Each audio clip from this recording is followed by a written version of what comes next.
మంత్రి గారు అన్నారు మరి 30,000 కోట్ల రుణం ఎందుకు వచ్చింది అన్నారు. ఎందుకు వచ్చిందంటే మీ ముఖ్యమంత్రి గారు చెప్పిండ్రు. ఏం చెప్పిండ్రు? స్పష్టంగా చెప్పారు. కేసీఆర్ గారు ఏమనుకుంటుండంటే ₹1,00,000 రుణమాఫీ చేసిన కదా వాళ్ళంతా నాకే ఇస్తారు అనుకుంటుండు. కానీ ఆ ₹1,00,000 రుణమాఫీ అయిన వాళ్ళు కూడా మీరు అర్జెంటుగా బ్యాంకు కురుకుని 2 లక్షలు తెచ్చుకోండి, నేను రాగానే డిసెంబర్ 9 నాడు సంతకం పెడతా అని చెప్పిందే రేవంత్ రెడ్డి గారు. నేను వేరే చెప్తున్నా, వీడియో చూపెట్టమంటే చూపెడతా. ఆయన వల్లనే జరిగింది అధ్యక్ష. ఇంకొక మాట అధ్యక్ష, ఇప్పుడు ట్రైనింగ్ అన్న చక్కగా ఇవ్వాలి మీ ఎమ్మెల్యేలకు. నేను ముఖ్యమంత్రి గారిని కోరుతున్నా, మీరేమో 100% రుణమాఫీ జరిగిందని మీరు చెప్తారు, వెనకకెళ్ళి మీ ఎమ్మెల్యేలు వేసేమో నాకు 70% అయిందంటారు, బయటనేమో రైతులు చారణ కాలేదని బయట రైతులు అంటున్నారు. ఏది కరెక్టో మీరు తెలుసుకోండి. ముందు 25% అయిందా, 30 అయిందా, 40 అయిందా, 70 అయిందా, 100 అయిందా?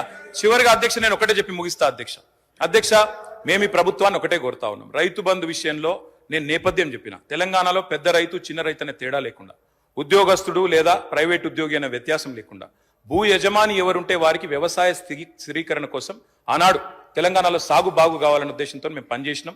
అందరికీ రైతు బంధు ఇచ్చినాం. మీరు కటింగులు పెట్టదలుచుకుంటే అది మీ ఇష్టం, మీ విఘ్నత.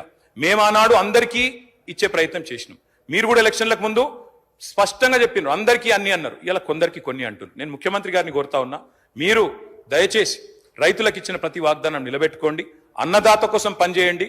కొడంగల్లో రైతులను జైల్లో పెట్టిన అదాని కోసం అట్లాంటి పనులు మాత్రం చేయకండి. అదేవిధంగా కేవలం కుటుంబం కోసం, అనుమూల కుటుంబం కోసం, బావమరిదికి అమృతం కోసం పనిచేయవద్దని ముఖ్యమంత్రిని కోరుతాను.